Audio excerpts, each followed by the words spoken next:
Oh, hello everybody. Thank you for clicking on this video, and I hope you enjoy. Wait for it. The greatest line in the YWC, the greatest intro, is about to commence. Welcome to The Wrestling Show, emulating live from the epicenter of awesomeness here in Tampa, Florida. So, let's talk about WrestleMania 28 real quick. I thought it was very enjoyable, but keep in mind, I am biased because I was there live. So the emotional atmosphere, the camaraderie of nearby fans probably have formed my memory, formed my experience of WrestleMania 28. When you have all that stimulation of your senses, all your neurons, the synapses grow out, right, and connect with other neurons, and that forms your memory, right? But for you at home that paid $65, you're just kind of watching it. You don't really get the full sensory barrage. Therefore, your memories, not that they're wrong, but they're just not fully, they're not going to be as fully, what are we going to say, bountiful. I'm just making up words here as I go. I don't know what I'm talking about. What I do know is that my experience was more well-rounded and richer rather than a person that watched it on television or the internet. But I am not saying your opinion or what you saw was wrong. I'm just saying we have totally different perspectives, kind of. So it's like comparing apples and oranges.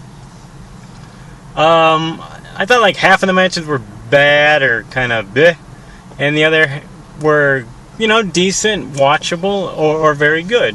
Or I want to say very good. Good, enjoyable. Maybe not like, nothing was really like 5 stars. There was some, I don't even do the star ratings. Pretty much every match I thought was at least a C.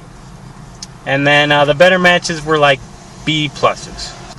Rock seemed to be out of shape, but he looked pretty muscular. I don't know, maybe it's a genetic thing in Samoans. Block, you're racist. You're saying that all Samoans are... No, look, it just from all the Samoan wrestlers I've seen, and from the one Samoan friend I did have while stationed in Hawaii, while in the Navy, it does seem that they have a genetic thing to be bigger. Not saying fat, I'm just saying built like, I don't know, like a bear or something. Just bigger. Not really fat, just bigger boned or whatever. Anyway, now that there's hate comments about me being racist, even though I'm just trying to be nice and scientific and not saying it's a bad or good thing, it's just an observation, but apparently that's racist. So I'm going to move on. Cody Rhodes and Big Show, because it just seemed kind of thrown together. Big Show, I think, needed to win so Cody Rhodes could move on. You people are always talking about how great Cody Rhodes is. Well, he's got to drop the belt at some time. No one wants to see an Intercontinental title versus World title matchup, because we all know they're just going to bury the Intercontinental title anyway, because we all know they bury the World title, so they'll have no qualms about burying the Intercontinental title. Some may say, well, if you had that matchup, it would build the prestige of the Intercontinental title, saying it's on par with the World title. Well, I agree with that, but we all know WWE will not agree with that. They will mess it up, so we shouldn't even give them the idea of having an IC versus World title match. So now Cody Rhodes can move on. Big Show can, not have the worst WrestleMania record ever. He's going to leave soon anyway, so why not give him the win? Also, I'd just like to say that it truly was an end of an era. This is probably the last WrestleMania we see all the Attitude Stars, or as many as we do. This is probably like Mark Henry's last year, Rey Mysterio, Taker, Triple H, at least as like active, consistent wrestlers, or active wrestlers in general. Jericho, Kane, the list goes on. I guess Rock might appear again, maybe Austin, but I'm pretty sure Austin's done with. I don't think he's going to wrestle next year.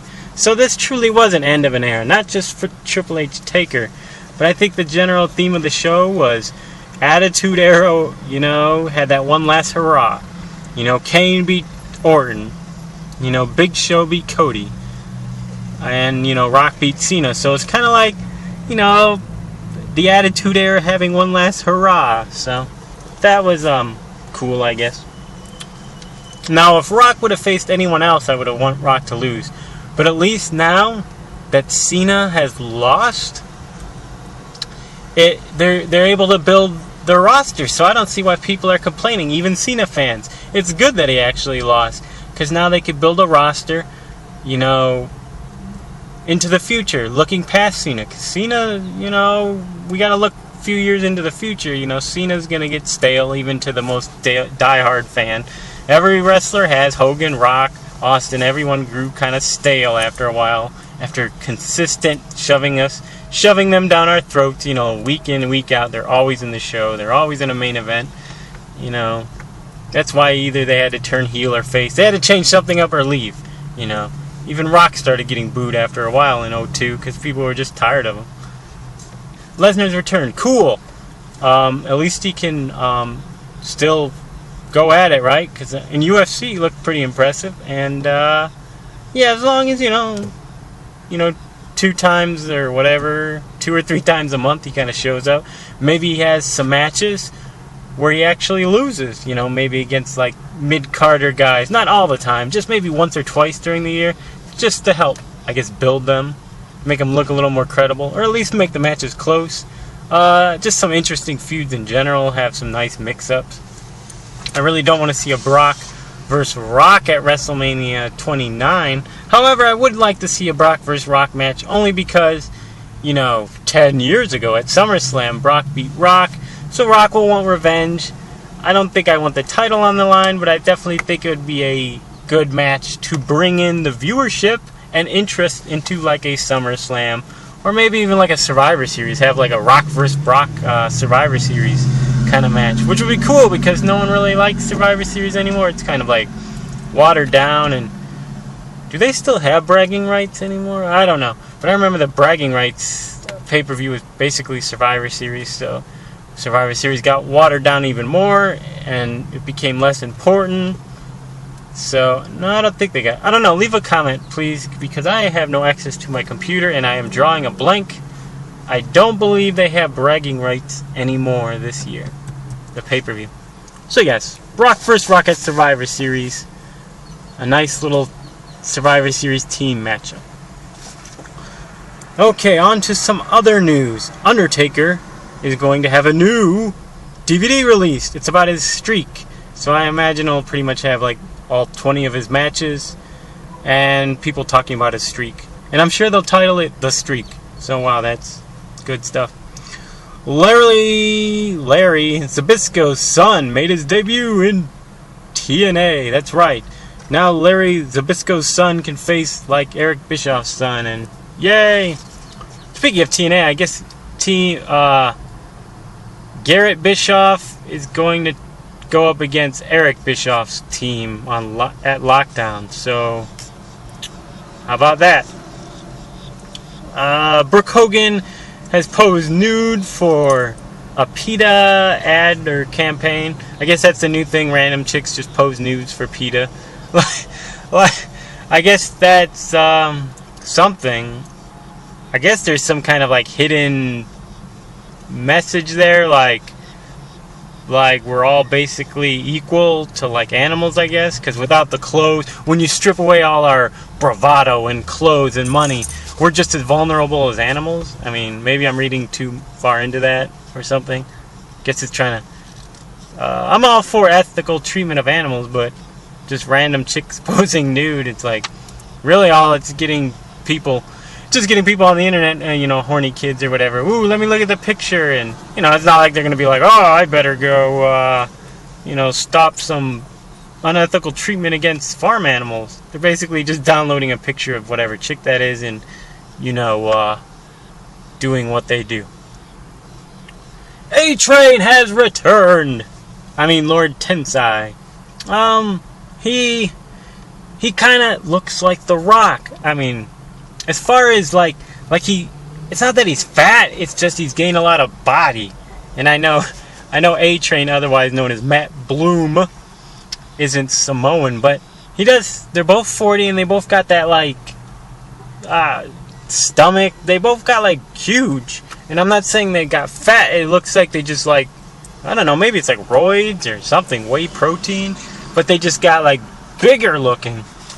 So I'd like Matt Bloom to explain that, how he looks much bigger than he did when in his prior run in, like, you know, the early 2000s. But he looked pretty cool. Looked like he was very good at what he did. I mean, he's huge, and when he did his little flop onto Alex Riley, I thought Alex Riley was dead. I mean, how do you drop your whole weight on someone and not like break something? But he's a big guy who's pretty fast, has some finesse, and he actually looks out for his opponent. Looks impressive. I know he used to wrestle in Japan. It's like Giant Bernard and stuff. I watched 1 or 2 of his matches. Now, not knocking Japanese wrestling, but there is their mindset there. See, I'm being racist again. The Japanese wrestling scene, the whole mindset over there seems a little different than ours. They're more about, I guess, the sport and, like, you know, honor, dignity, and all that, like, code of honor and blah, blah, blah, which is cool. But it seems like a lot of their matches are just like chop fest, and people it's weird because the same people that will complain about like a WWE or TNA match, they'll be like, bro, this is lagging, there's too many rest holds. They'll be like praising the same thing over in Japan. Wow, this is intense, check out this like 20-minute headlock and then chops. I mean, once again, I guess I'm being biased. I haven't watched every Japanese match. I've only watched a few. I'm being honest here. Not saying it's all bad. I'm saying what I've seen so far. It's you know, not knocking the whole dignity, honor, and sportsmanship aspect of it, but it definitely is a lot like I said, a lot of chops, and I don't know. It's just hard to get into. Plus, you can't understand what the announcers are saying because you know it's in Japanese. But I can't knock that because obviously it's in Japan, so it's going to be in Japanese. Wrestling Guerrilla is having their DDT 4 pay-per-view April 21st. It's kind of like ECW's Super 8, except it seems like it's 8 tag teams in like a tournament to discover, I guess, the best tag team. Now they claim it's from around the world, but it looks like all these tag teams are from the US. So I guess in some respect it is like the ECW Super 8, in which it takes the finest independent wrestlers from across the country, and whoever wins gets a trophy and gets big recognition. But according to the website PWG, it says 8 of the world's greatest tag teams, and it looks like just 8. Basically, it's 8 tag teams from PWG and ROH. Like, it's not really a lot of indie unknown people. Like, all 8 tag teams, or 16 individuals, they all, when I'm looking at them, they all look pretty recognizable. I don't see any, like, undiscovered talent there. There's a lot of good talent, so yeah. If you're in the area, go to the website PWG. If you're in that area, I guess go watch it. So yes, this has been The Wrestling Show, covering aspects of WWE, TNA, unfortunately, and some indie news and random babble. But before I depart, I must ask you one question. Isn't a Snuggie basically a bathrobe but worn backwards?